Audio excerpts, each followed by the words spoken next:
কলিকাতা বিশ্ববিদ্যালয় BA second সেমিস্টারে আজকে আমি তোমাদের পরিবেশবিদ্যার উপর থেকে ENVS যে পেপারটি তোমাদের সকলকে দিতে হবে। তো তোমাদের এই পরিবেশবিদ্যার উপর থেকে 5 নম্বরে যে বড় প্রশ্ন সাজেশন গুলো হয়ে থাকে, সেই বড় প্রশ্নের সাজেশন গুলো একটি গুরুত্বপূর্ণ সাজেশন, শেষ মুহূর্তে দাঁড়িয়ে তোমাদের লাস্ট মিনিট সাজেশন তোমাদের সামনে তুলে ধরবো। তোমরা ভালো করে কিন্তু বিষয়গুলো বুঝে নেবে, শুনে নেবে, এবং এই প্রশ্নগুলো থেকে কিন্তু চোখ বুঝে তোমরা কিন্তু প্রশ্ন পাবে। তাই যে প্রশ্নগুলো বলে দিচ্ছি এইগুলোকে অবহেলা করবে না। এগুলো অত্যন্ত গুরুত্বপূর্ণ প্রশ্ন, মানে মোস্ট ইম্পর্টেন্ট কোশ্চেন হিসাবে দাঁড়ায় থাকে। এই প্রশ্নগুলো করতে পারলে তোমরা কিন্তু এখান থেকে প্রশ্নগুলো কিন্তু কমন পেয়ে যাবে। তো সেই জন্য সবাইকে বলবো প্রশ্নগুলো ভালো করে তোমরা নোট ডাউন করে নেবে, হয়ে আছে কিনা খেয়াল করে নেবে। যদি না হয়ে থাকে, যা সময় আছে এর মধ্যে কিন্তু খুব তাড়াতাড়ি করে নিও। আর অন্যান্য পেপারে সব সাজেশন দেওয়া হয়ে গেছে, যারা দেখোনি ভিডিও ডেসক্রিপশন বক্সে আমি লিঙ্ক দিয়ে দেবো, অথবা তোমরা প্লে লিস্টে কিন্তু একটু দেখে নিও। এবারে মেন আলোচনার মধ্যে যেটা বলা বিষয়, আজকের যে প্রশ্নগুলো এগুলো আমি মুখে বলবো, তোমাদেরকে একটু লিখে নিতে হবে পেন খাতা নিয়ে। আর যারা লিখতে পারবে না, অর্থাৎ শুনে অনেকে লিখতে প্রবলেম হয়, তাদের জন্য বলছি তোমাদের এই ভিডিও ডেসক্রিপশন বক্সের মধ্যে আমি লিখিত সাজেশনে ভিডিও লিঙ্কটা দিয়ে দিচ্ছি, দেখে নিও। একই জিনিস, শুধু তার মাঝখানে যেগুলো গুরুত্বপূর্ণ বলছি সেগুলো শুনে নিও। তো এইটাই হচ্ছে তোমাদের বিষয়, তোমরা এই ভিডিও বক্স ডেসক্রিপশন বক্সের মধ্যে পেয়ে যাবে।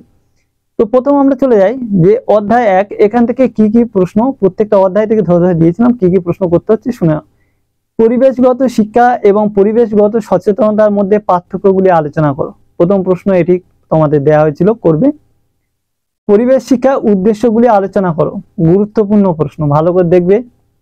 পরিবেশগত শিক্ষা প্রকৃতিগুলি আলোচনা করো, খুব গুরুত্বপূর্ণ প্রশ্ন, ভালো করে দেখবে। পরিবেশগত শিক্ষার তাৎপর্য লেখো, অর্থাৎ গুরুত্ব লেখো, খুব মোস্ট গুরুত্বপূর্ণ প্রশ্ন, ভালো করে দেখবে। শিক্ষার্থীদের মধ্যে পরিবেশগত সচেতনতা বোধ তৈরিতে পরিবেশ শিক্ষার গুরুত্ব লেখো। তো এটাও তোমাদের মোটামুটি ভালো প্রশ্ন, তোমরা তৈরি করবে। তারপরে প্রশ্ন, পরিবেশবিদ্যা ও পরিবেশ বিজ্ঞানের মধ্যে পার্থক্যগুলি আলোচনা করো। তারপরে এই প্রশ্নের মোটামুটি প্রশ্ন ভালো করে দেখে রাখবে। এবারে অধ্যায় 2 নম্বর অধ্যায় থেকে কি কি করতে হচ্ছে। প্রথম আছে বিশ্ব উষ্ণায়ন কাকে বলে, এর কারণগুলি লেখো। প্রথম এই প্রশ্নটি ভালো করে তৈরি করবে, গুরুত্বপূর্ণ প্রশ্ন। বিশ্ব উষ্ণায়নের কুফলগুলি আলোচনা করো, আর এর সঙ্গে গ্রিন হাউস এফেক্ট এর কুফলগুলি বর্ণনা করো। এটাও তোমাদের গুরুত্বপূর্ণ প্রশ্ন, ভালো করে সবাই তৈরি করবে। 3 নম্বর প্রশ্ন, রাজ্য দূষণ নিয়ন্ত্রণ পর্ষদের কার্যাবলী আলোচনা করো। তারপর এই প্রশ্নটি মোটামুটি ভাবে তৈরি করবে। পরিবেশের উপর ওজোন স্তর হ্রাসের কুফলগুলি কি কি, এই প্রশ্নটি গুরুত্বপূর্ণ প্রশ্ন, ভালো করে তৈরি করবে। তারপরে আছে তোমাদের অ্যাসিড বৃষ্টি কাকে বলে, অ্যাসিড বৃষ্টির ফলাফলগুলি লেখো। এটাও তোমাদের খুব মোস্ট গুরুত্বপূর্ণ প্রশ্ন, ভালো করে কিন্তু সবাইকে তৈরি করতে হবে। পরিবেশ আইনের উদ্দেশ্য কি, এটাও তোমাদের মোটামুটি প্রশ্ন, দেখে রাখবে, আসতে পারে কিন্তু। তারপর টিকা লেখো, পরিবেশ সংরক্ষণ আইন 1986, খুব গুরুত্বপূর্ণ প্রশ্ন, ভালো করে দেখে রাখবে। এবং 8 দেখে বন সংরক্ষণ আইন বা ফরেস্ট কনজারভেশন অ্যাক্ট 1980 সম্পর্কে আলোচনা করো। এটা তারপরে দেখে রাখবে, এটাও তোমাদের মোটামুটি প্রশ্ন। অধ্যায় 3, অর্থাৎ 3 নম্বর অধ্যায় থেকে কি কি করতে হবে। এখানে প্রথম প্রশ্ন আছে পরিবেশ নীতিবিদ্যার গুরুত্ব সংক্ষেপে আলোচনা করো।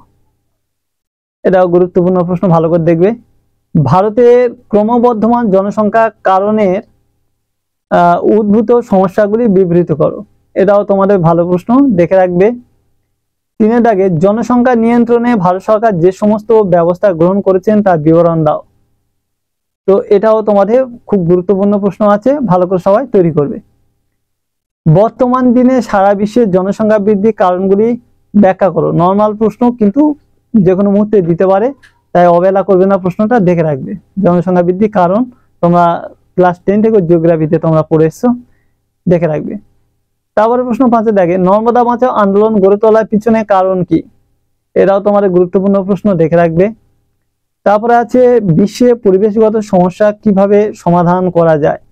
তারপরে এই প্রশ্নটি দেখে রাখবে, এটাও ভালো প্রশ্ন। পরিবেশের উপর জনসংখ্যা বৃদ্ধির প্রভাবগুলি আলোচনা করো। এটাও তোমাদের ভালো প্রশ্ন, দেখে রাখবে। আর নেক্সট কোশ্চেন যেটা আছে, চিপকো আন্দোলন সম্পর্কে আলোচনা করো। চিপকো আন্দোলনটা হচ্ছে কিন্তু খুব গুরুত্বপূর্ণ প্রশ্ন, ভালো করে কিন্তু তৈরি করতে হবে, খুব গুরুত্বপূর্ণ চিপকো আন্দোলন। এবার অধ্যায় 4 তোমার এই বিপর্যয় ব্যবস্থাপনা দেয়া আছে, এটা ভালো করে কি কি প্রশ্ন এখান থেকে করতে হবে। ভোপাল গ্যাস দুর্ঘটনার কারণ কি, খুব ভালো করে তৈরি করবে।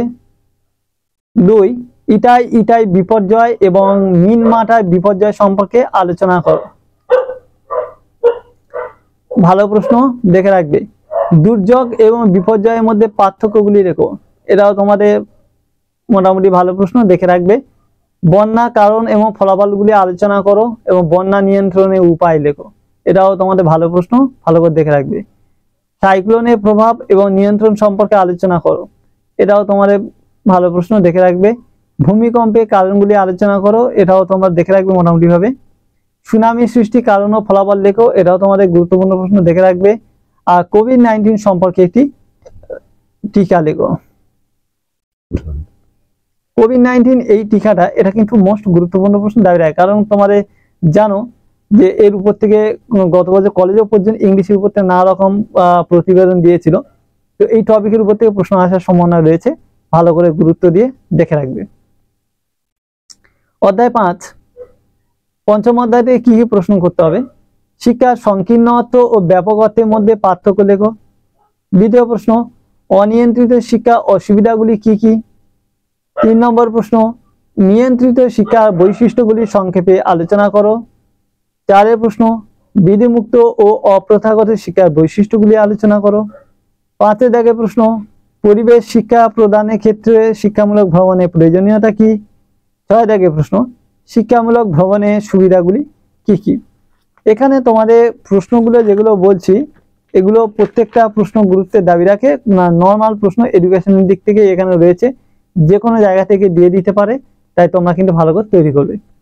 তারপরে দেওয়া আছে প্রজেক্ট পদ্ধতি বৈশিষ্ট্যগুলি সংক্ষেপে লেখো, এটি দেখবে। 8 দাগে কুইজ বলতে কি বোঝায়, শ্রেণীকক্ষে এই পদ্ধতি প্রয়োগের সুবিধাগুলি কি কি। 9 পরিবেশ শিক্ষা গণমাধ্যমের ভূমিকা লেখো। 10 লাইফ লং এডুকেশন, যেটা আমরা জীবনব্যাপী শিক্ষা বলে থাকি, সেটা কি তার সম্পর্কে লেখো। আর 11 দাগে পরিবেশ শিক্ষা প্রদানের ক্ষেত্রে কুইজ শিখন পদ্ধতি অবদান লেখো। এই যে নর্মাল এইগুলো টিকা হিসাবে দেয়, এই যে প্রশ্নগুলো নর্মাল প্রশ্ন, এইগুলো তোমাদের একবার করে পড়লে কিন্তু তোমাদের হয়ে যাবে, তাই সবাইকে বলবো কেউ অবহেলা না করে, একেবারে সাজেশন মতো না করে এইগুলো দেখে যাও, তাহলে তোমরা পরীক্ষা হলে লিখে আসতে পারবে। তো আজকে বন্ধুরা ভিডিও এখানে শেষ করছি। আর একটা জিনিস, তোমাদের এমসিকিউ কিছু গুরুত্বপূর্ণ পার্ট আমি দিয়েছিলাম, যারা দেখেন এই ভিডিও ডেসক্রিপশন বক্সের মধ্যে দেওয়া থাকবে, সেটা অবশ্যই করে দেখে নিও।